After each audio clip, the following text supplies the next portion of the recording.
Hello friends, तो आप सभी का स्वागत है मेरे इस यूट्यूब चैनल में। इस वीडियो में हम लोग बात करने जा रहे हैं अकाउंटिंग फॉर डिप्रिसिएशन की।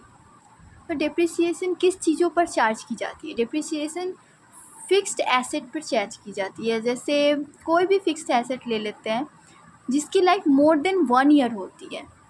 कोई भी एसेट या जिसकी लाइफ 2 ईयर हो, 5 ईयर हो, कोई भी एक एसेट जिसका लाइफ मोर देन 1 ईयर होता है, कैपिटल एसेट, तो उस पे ही हम डिप्रिसिएशन चार्ज करते हैं।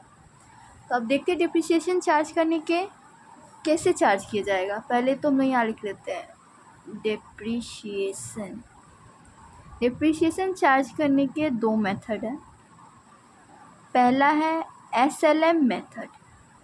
SLM method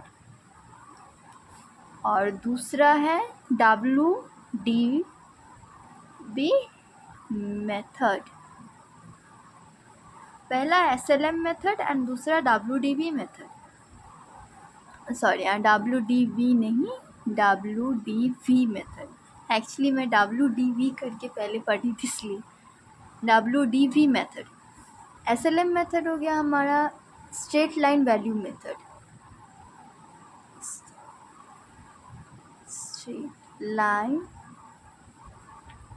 straight line method and WDV method का मतलब है written down value method. Straight line method and written down value method, ये दो मेथड से डिप्रिसिएशन चार्ज किए जाते हैं। और ये जो डिप्रिसिएशन है ना, वो कौन से कॉन्सेप्ट से लिया गया? तो वो है हमारा मैचिंग कॉन्सेप्ट। मैचिंग कॉन्सेप्ट से लिया गया। तो दो मेथड है, एक एसएलएम और एक डब्ल्यूडीवी, यानी straight line method and WDV का होगा written down value method. Straight line method को हम लोग एक एग्ज़ाम में स्ट्रेट लाइन मेथड भी बोला जा सकता है या फिर फिक्स्ड इंस्टॉलमेंट मेथड। और रिटेन डाउन वैल्यू मेथड को हम लोग ऐसे भी बोलते हैं reducing balance method. Reducing value method, reducing value method. And straight line value को हो जाता है फिक्स्ड करके भी आएगा हमारा फिक्स्ड इंस्टॉलेशन मेथड, ऐसे बोलें। तो पहले हम लोग जानेंगे एसएलएम मेथड के बारे में। एसएलएम मेथड में कैसे हम लोग कैलकुलेट करते हैं इस डिप्रिसिएशन को। तो सबसे इजी है दोनों में, वो है एसएलएम मेथड। अब यही दो मेथड पे आगे पूरा डिप्रिसिएशन बेस्ड है। तो पहले तो हमारा ये कॉन्सेप्ट एकदम ही क्लियर होना चाहिए कि दो मेथड पे डिप्रिसिएशन चार्ज होता है। पहला है हमारा एसएलएम मेथड यानी स्ट्रेट लाइन मेथड, एंड दूसरा है हमारा डब्ल्यूडीवी मेथड यानी written down value method. Straight line method को ही दूसरे वर्ड में एग्जाम में बोल दिया जाएगा, कोई भी क्वेश्चन में फिक्स इंस्टॉलेशन मेथड, या फिर डब्ल्यूडीवी कोई एग्ज़ाम में दे दिया अगर रिड्यूसिंग वैल्यू मेथड करके आ गया, तो वो हमारा कुछ और नहीं, डब्ल्यूडीवी मेथड ही है। स्ट्रेट लाइन मेथड में होता क्या है? स्ट्रेट लाइन मेथड वही है, मतलब उसका जो डिप्रिसिएशन का अमाउंट होगा ना, वो फिक्स्ड होगा। मतलब हर साल डिप्रिसिएशन उसी अमाउंट पर लगेगा। जैसे कि स्ट्रेट लाइन मेथड जो होता है उसका डिप्रिसिएशन का फॉर्मूला क्या होता है? तो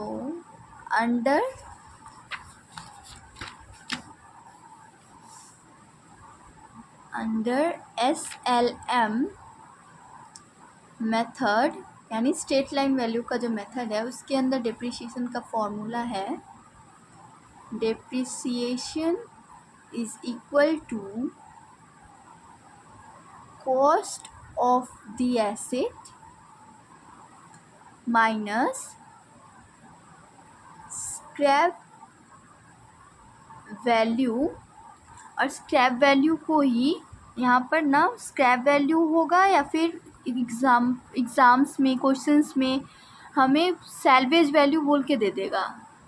सैल्वेज वैल्यू, स्क्रैप वैल्यू या सैल्वेज वैल्यू मीनिंग एक ही है, divided by useful life. Divided by useful मतलब कितने साल तक की उसकी जो एसेट है, जो भी मशीनरी है, वो सब की कितने साल की मतलब लाइफ है। जैसे कि एसी ले लिए, किसी एसी का अगर उसमें दिया रहा कि 5 साल तक चलेगी, यानी 5 ईयर्स यूज़फुल लाइफ हुई, उसी तरह।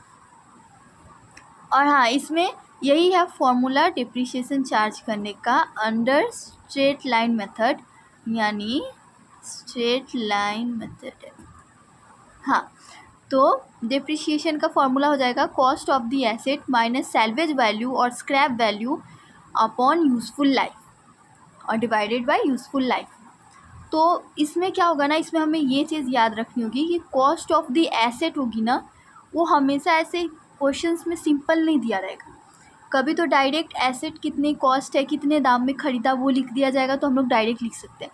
या फिर इसमें ना लिख दिया जैसे कि हमने परचेज़ की 5 लाख में एक मशीनरी, प्लस हमें 5000 लगा इंस्टॉलेशन चार्ज, मतलब इंस्टॉलेशन चार्ज या फिर कैरेज लग गया, भाड़ा वगैरह लग गया, जो भी हमारा मतलब इसको स्टार्ट होने तक की पहले तक मतलब स्टार्ट होने का कंडीशन में लाने के लिए किसी भी मशीन को, चाहे एसी हो, फ्रिज हो, फर्नीचर हो, जो भी हो, किसी भी एसेट को हम लोग जब स्टार्ट मतलब ओपन होने के लिए ना, जो भी मतलब उसमें एक्सपेंस लगेंगे वो सारे हम लोग कॉस्ट में ही प्लस करेंगे। लेकिन सिर्फ स्टार्ट होने से पहले तक जितना लगा, जैसे इतने में परचेज़ किए, कैरेज लगा मतलब घर में लाने तक का भाड़ा लगा, इंस्टॉलेशन चार्ज लगा स्टार्ट करने का, वो सब लग गया, तो वो सब प्लस होगा इसी में कॉस्ट ऑफ एसेट्स में। तो हमें एग्ज़ाम में ऐसे कंफ्यूज करने के लिए दिए जाते हैं। तो पहले तो हम लोग ये नंबर 1 वाला जो मेथड है SLM method and number 2 WDV method, तो पहले हम लोग SLM मेथड का एक दो सम्स देखेंगे कि कैसे होता है। ये बहुत ही ईजी है, एग्ज़ाम में आ जाते तो घबराने की कोई भी ज़रूरत नहीं है, बहुत ईजी है। एक्चुअली यहाँ पे मेरे पास बुक है, उसमें हम उनसे ही सम्स करवाएंगे। यहाँ पर ऐसा भी एक सम्स ले लेते हैं, देखिए